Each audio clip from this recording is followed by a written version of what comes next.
Radio Sucesos 101.7 FM presenta su noticiero Sucesos con Milton Pérez y Verónica Larrea. Un periodismo libre para una democracia plena. Los hechos y las opiniones de los sucesos que marcan nuestro tiempo.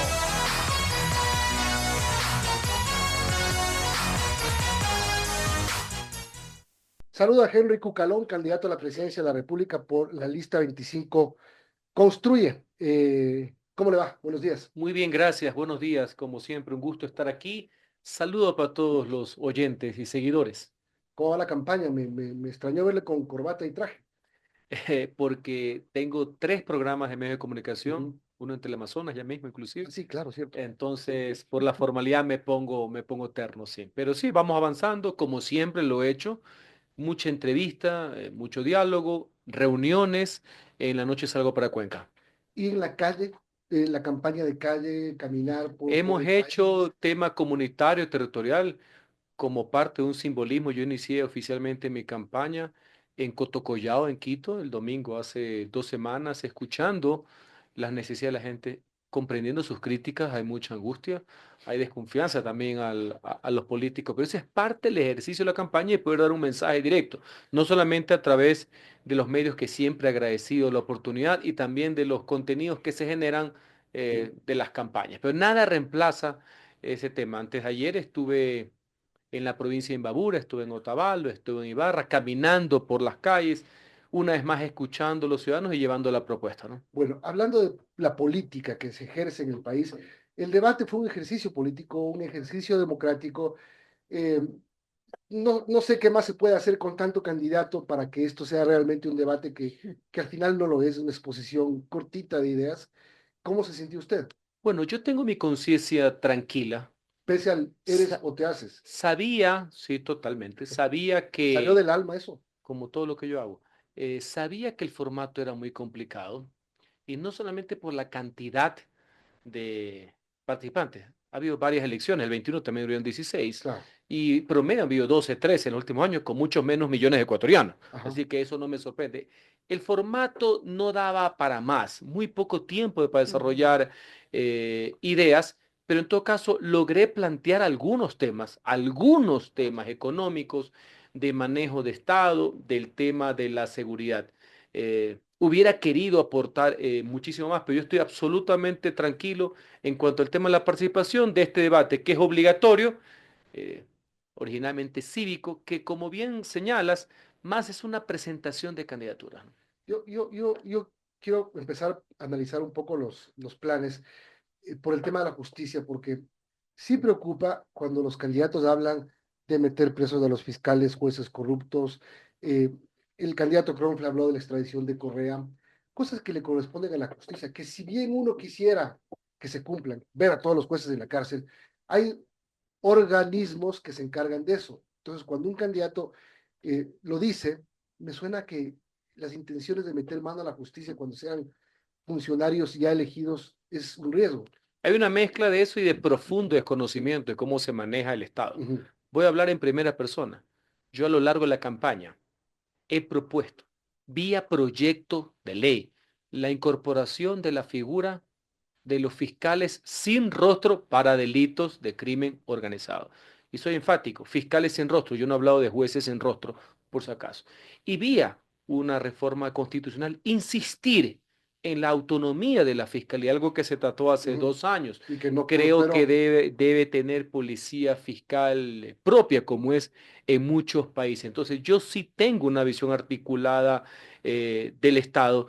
Por eso también insisto cuando, por ejemplo, nosotros señalamos que hay que endurecer las penas, por ejemplo, a los reclutadores de los niños sicarios, de los adolescentes sicarios. Para mí sería muy fácil decir pena de muerte. No, señores, eso no va, eso no existe, eso no es procedente, pero sí un fortalecimiento de penas, planes especiales de temas de captura, porque hay que también, pues, ver cuál es lo que está sucediendo en nuestra realidad. Uno de los grandes problemas es que los utilizan como carne de cañón a nuestros jóvenes. Y en lo que es manejo de la justicia, Yo creo en la separación de funciones, en la independencia de las funciones. Tengo experiencia en ese aspecto. Mis ejecutorias van en esa vía, porque yo, cuando sea elegido presidente, no voy a hacer una caja de sorpresas en que la colectividad, los medios de comunicación van a ver, oh, resulta ser que el señor es un autoritario, es un autócrata y le gusta meter la mano en la justicia. Yo no creo en eso. Henry, buenos días. Respecto a la economía, sabemos que el Ecuador atraviesa por múltiples crisis que son complejas. Tenemos un déficit fiscal muy alto. ¿Cómo financiar ese déficit que tiene el Estado? Sobre todo tomando en cuenta que tenemos que honrar también un importante porcentaje de deuda externa.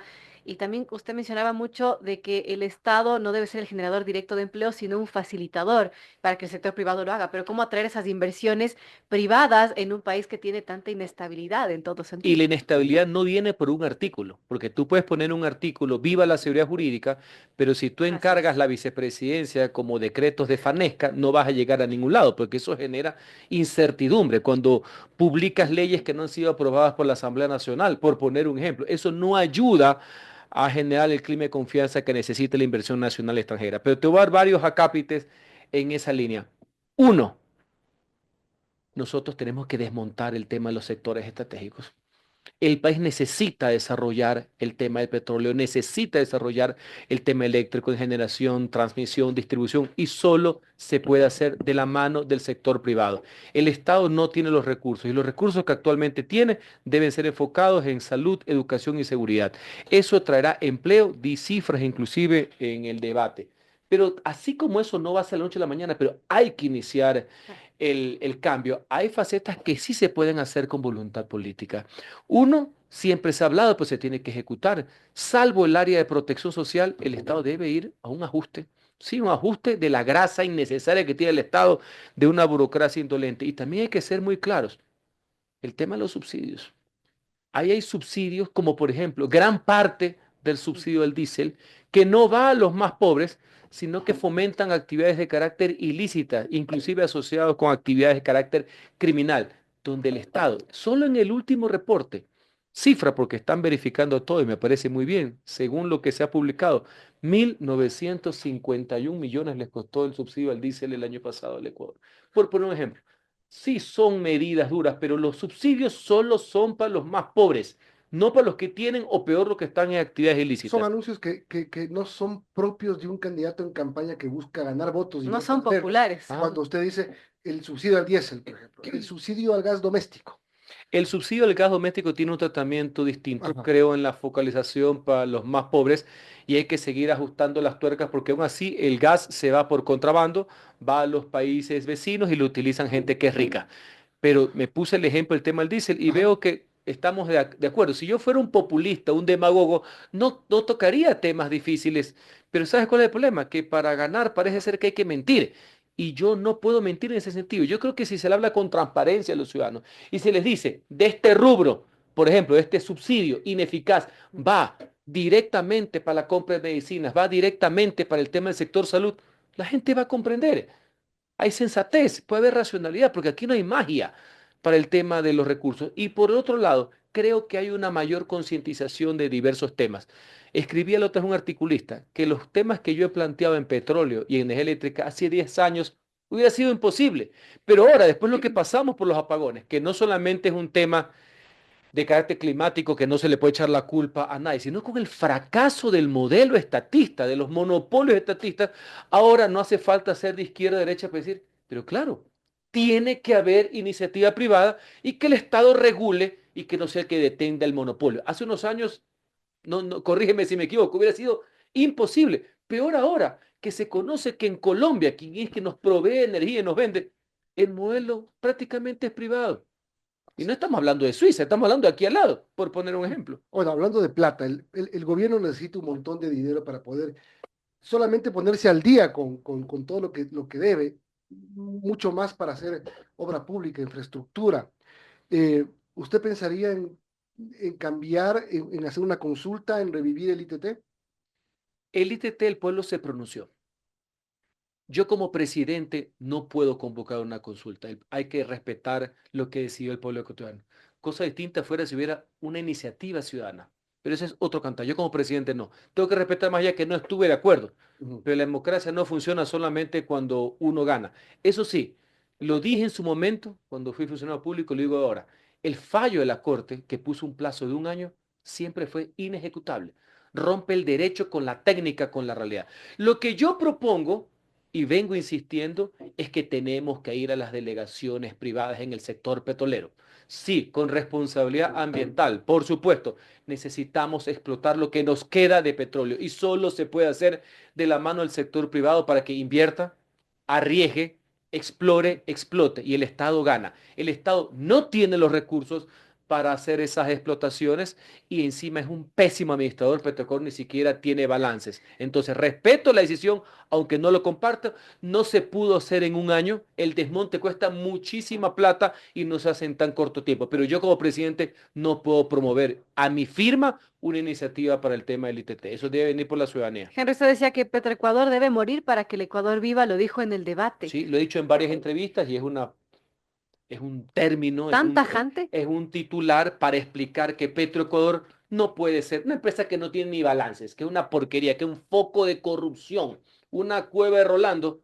Ellos mismos son con plata que no tienen y lo poco que tienen se lo roban. 13 gerentes en los últimos Ellos son los 15 que meses. quieren ser los administradores de lo que nos queda de la reserva petrolera. No, yo lo que yo sí creo, porque yo no creo en la horda primitiva, es que el Estado, evidentemente el ministerio, el ente regulador, tiene que tener una posición por una política pública.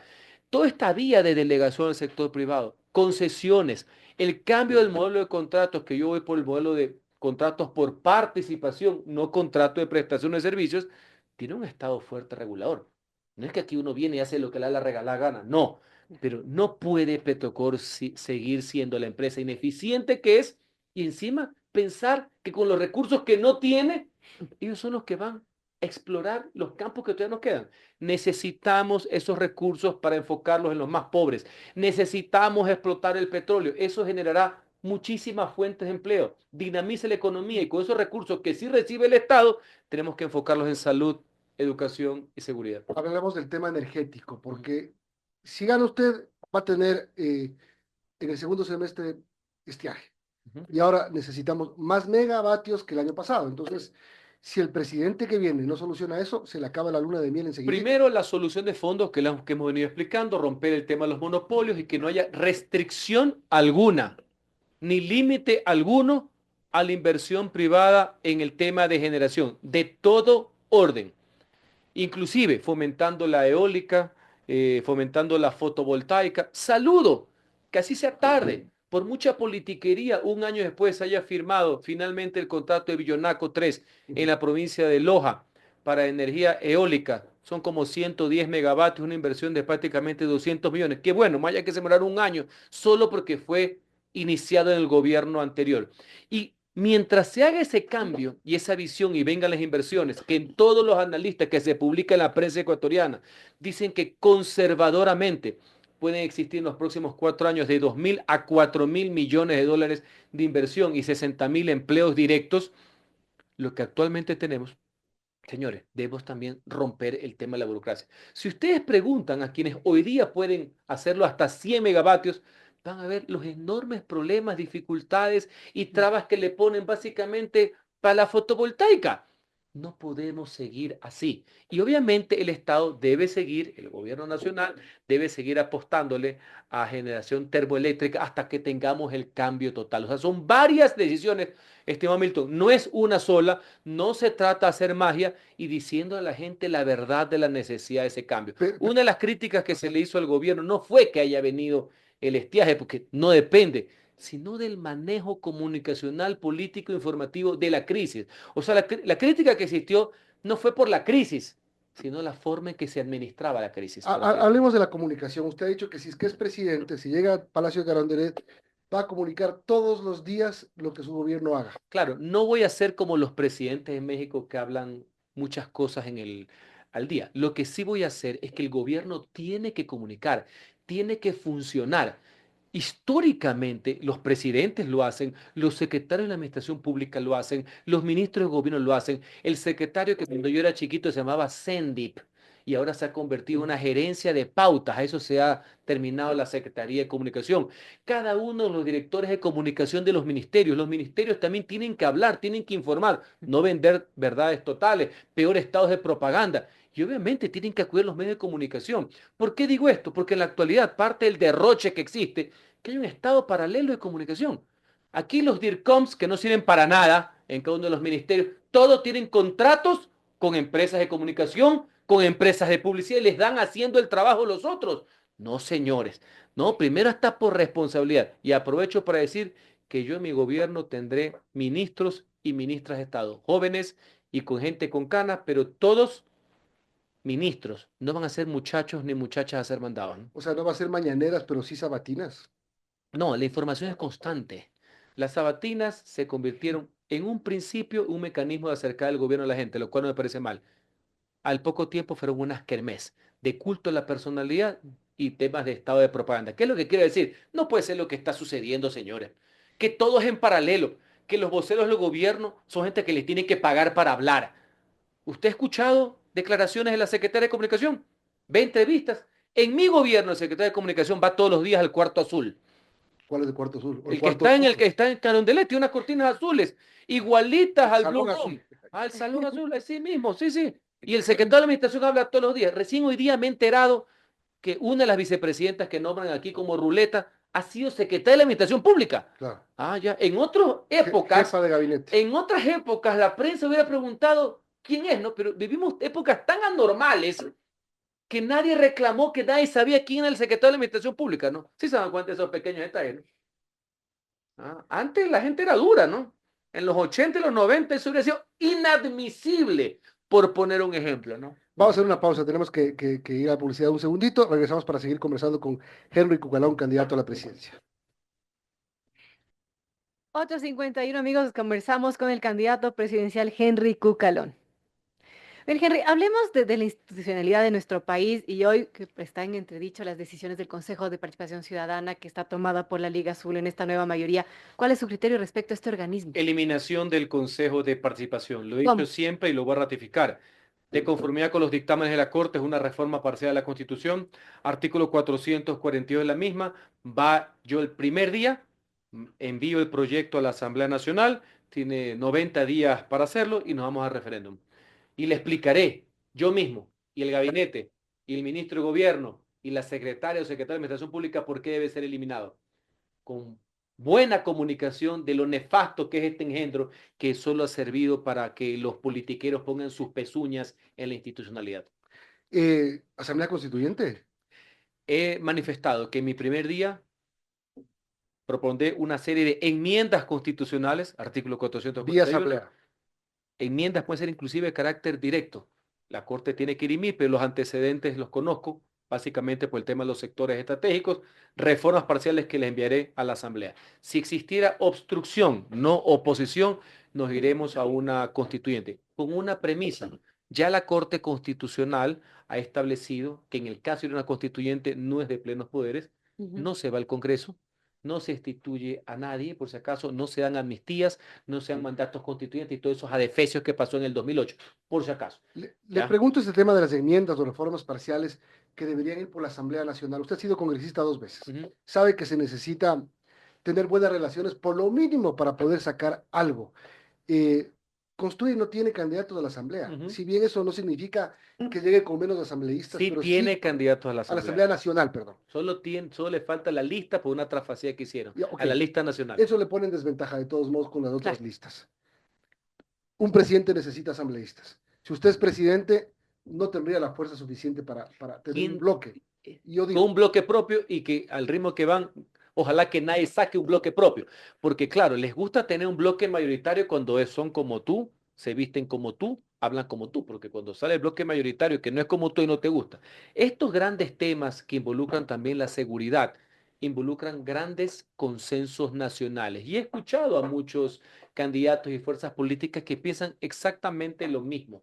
Así que vamos a llegar a consensos para el tema de eliminar el Consejo de Participación, que suprapartidistas, pero sí dentro del MTN. Los únicos que van a estar en contra son los del correísmo, que para ellos, obviamente, el Consejo de Participación siempre ha sido la joya de la corona. ahora, hablemos de Y de eso y en muchos otros temas tiene que haber consensos, ¿no? En eso hay que tener de acuerdo. Yo voy a hacer un gobierno amplio, mi gobierno no va a ser un gobierno de un solo partido político, llegaré a acuerdos políticos sin duda alguna. Lo que sí es que yo no voy a transar sentencias. Uno, porque no me corresponde. Y dos, porque conmigo la impunidad no campea. En los temas internacionales hay tres cosas importantes que tiene que enfrentar el gobierno. Las relaciones con Estados Unidos, con el nuevo gobierno de Donald Trump, hemos visto cómo ha empezado. México, que no hay relación, pero debería en una sociedad normal haberla, y Venezuela. Vamos de atrás para adelante. Con Vamos. Venezuela es una dictadura. Ahí no hay medias tintas. Y se lo dice una persona que fue apresada y deportada de Venezuela en el año 2016. Así que a mí no me tienen que contar cómo opera esa dictadura. Ese no es un régimen democrático, yo no lo puedo reconocer. Es una vulgar dictadura que está hundiendo en violencia y hambre al pueblo venezolano.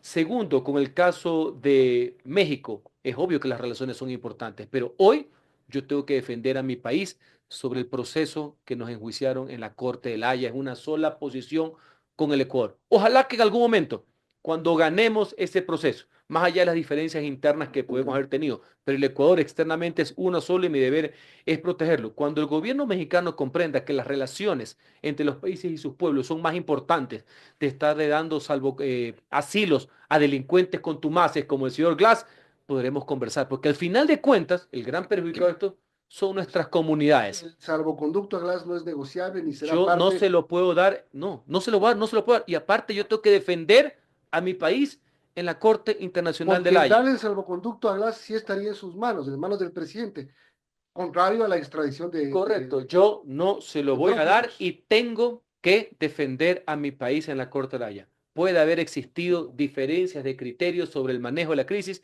pero para efectos internacionales el Ecuador es uno solo. Estados Unidos. Vamos al primer tema. Ecuador necesita mantener excelentes relaciones con su principal aliado comercial, que es Estados Unidos. Creo que en los últimos gobiernos de Moreno, de Lazo y con Novoa existió buenas relaciones y me parece bien. Yo las voy a profundizar. En esto es una cuestión de Estado. Yo que sí conozco de esto, algo, he escuchado a muchos senadores norteamericanos, entre los cuales está el senador Rubio, que lo conozco de primera mano. Pero hay una frase que se utiliza mucho en Washington. Una de las pocas cosas en que los demócratas y los republicanos están de acuerdo es en Ecuador. ¿Ya? Hay muy buen apoyo por el Ecuador. Recordemos que está en trámite la ley IDEA, que es un Claro. tema importantísimo para el Ecuador. Hay que aprovechar la coyuntura que el secretario de Estado, Marco Rubio, conoce la realidad ecuatoriana, sabe los dos nombres y los dos apellidos de cada quien en el Ecuador, sabe quiénes son los corruptos, sabe quiénes son los aliados con el crimen organizado, así que hay que aprovechar esas coyunturas. Henry, ¿cuál va a ser el papel de María Paula Romo, líder de Construye, en su gobierno si usted llega a ser María presidente? Paula Romo es una de las integrantes de Construye, es una de las líderes, actualmente está dictando clases en Estados Unidos. ¿Y qué influencia va a tener en su gobierno? La de cualquier otra persona. Yo he conversado con ella, es una persona muy inteligente, tiene una visión de Estado. Quien toma las decisiones y va a ser presidente soy yo. Ella está muy cómoda, está contenta dando clases todo el día en Estados Unidos. Y el papel de Carla Larrea.